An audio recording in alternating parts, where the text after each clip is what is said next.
Hello, welcome to Do It Yourself channel. Today I will show you where to find the option to turn off slow keys function in Samsung Galaxy Z Fold5.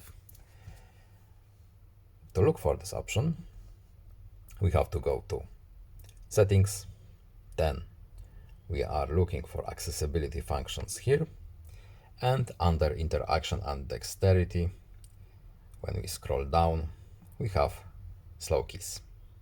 Right now it's set up to 1.3 seconds.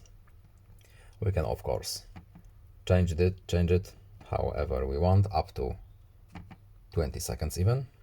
But to turn it off, we simply uncheck this box, and now our slow keys function is turned off. I hope this video was helpful to you. Please leave a like and subscribe. Have a nice day and see you in the next video. Goodbye.